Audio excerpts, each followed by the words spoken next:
এই কাঁসার তৈরি কয়লার স্ত্রীগুলোর মতো জাদুঘরের নতুন প্রত্ন নিদর্শনের বেশিরভাগের নেই পরিপূর্ণ তথ্য, শুধু নাম লিখে সাজিয়ে রাখা হয়েছে কাচের ভেতরে। এমনকি গত ৮ই নভেম্বর এই প্রদর্শনীর উদ্বোধনের দিনে জায়গা পেয়েছিল ১৫০ বছর আগের মসলিনের একটি শাড়ি।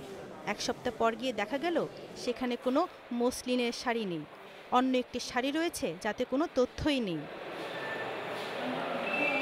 জাতীয় জাদুঘরের মহাপরিচালক ফয়জুল লতিফ চৌধুরী স্বীকার করেছেন, তারা এখনও প্রতিটি নিদর্শনের পরিপূর্ণ তথ্য দিতে পারেননি। যখন আমরা উপস্থাপন করি প্রদর্শনীতে, তখন আমরা দর্শকের দৃষ্টি চাই বস্তুর দিকে বা নিদর্শনের দিকে, আমরা সেখানে বড় ধরনের পরিচয় দেই না। অধ্যাপক সুফি মোস্তাফিজুর রহমান বললেন, জাদুঘর হলো এক ধরনের তথ্য ভাণ্ডার, তাই এখানে প্রতিটি নিদর্শনের সঠিক ও পরিপূর্ণ তথ্য দেওয়া উচিত। নাম অবশ্যই পূর্ব শর্ত, জিনিসটা কি, কিন্তু এটা কোন সময়ের, কি তার ইতিহাস, কি তার টেকনোলজি, কি তার বাণিজ্য, কে নির্মাণ করেছেন, কি তার শিল্পীর পরিচয়, সামগ্রিকভাবে উপস্থাপিত হলে সেটি মানুষের আগ্রহ তৈরি করে। পৃথিবীর নানা জাদুঘরে এই ধরনের তথ্য ঘাটতি থাকার কথা জানালেন মহাপরিচালক। ব্রোশিওর তৈরি করতে গেলে যে সময় লাগে সেই সময়টা আমরা দিইনি।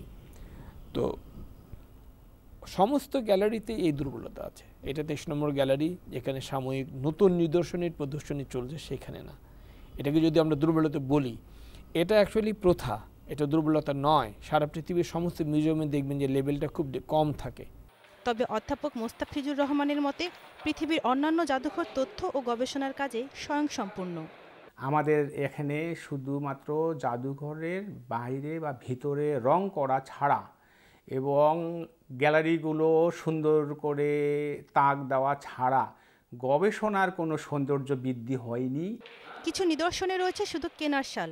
শিগগিরই এসব নিদর্শনের তথ্য সংগ্রহের কাজ শেষ করার কথা জানিয়েছেন জাদুঘর কর্তৃপক্ষ। Tabassum Arzu, Independent News, Dhaka.